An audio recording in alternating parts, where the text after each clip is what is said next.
We have breaking news just in on a story that we brought to you earlier tonight. We told you about a 20-year-old Louisiana woman who claimed to have been attacked and set on fire by 3 men. Police just announced that the story was fabricated and that the burns were self-inflicted. Sharmika Moffett told police that she was walking through a park when she was attacked. She said that a group of 3 men wrote the initials KKK and a racial slur on the hood of her car.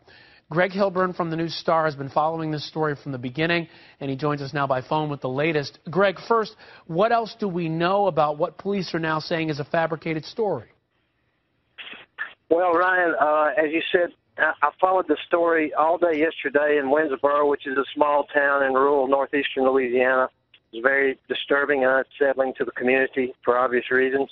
By this morning, through sources, I had begun to determine that something appeared not quite right about the story, about the victim's story. What struck you as not quite right? Greg, I'm going to jump in. What struck you as not quite right? Well, my sources within law enforcement began telling me that they were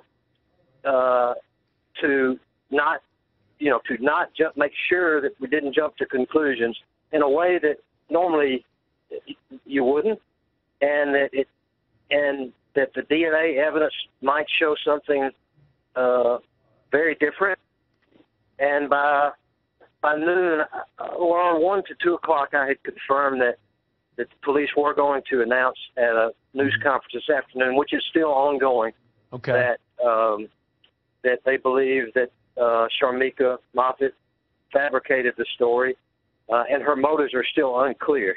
Okay, the motives are unclear. And Greg, I just want to mention, we just got this information in as well, that police revealed that it was a self-inflicted cigarette lighter and a charcoal starter was recovered with her fingerprints on the bottle, and that evidence was confirmed by a state police crime lab. So that's probably the evidence that told them that it was a fabrication. Now, talk to me about her, because we showed the pictures with her with a little girl. So I'm wondering if she has a history of medical issues, if that little girl is her daughter, and now is that child safe at this point? Tell us what we know about her.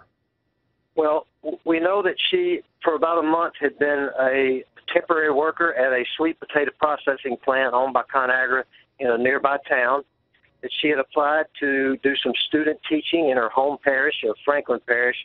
In Louisiana, we have parishes instead of counties, as I know you know, Ryan. Mm-hmm. And that she had just posted that picture on Sunday with she and her little girl. Her family and friends that we talked to yesterday and today said she was very affable and always smiling. She just recently, I think, a 2011 graduate of So this isn't a woman that they're saying had mental issues or anything like that. It sounds like this was a little bit out of the blue based on what family and friends are saying? Yes. Okay. There was nothing that I could point to. Clearly, if the police conclusions are right, then the young lady has, had some kind of major issue.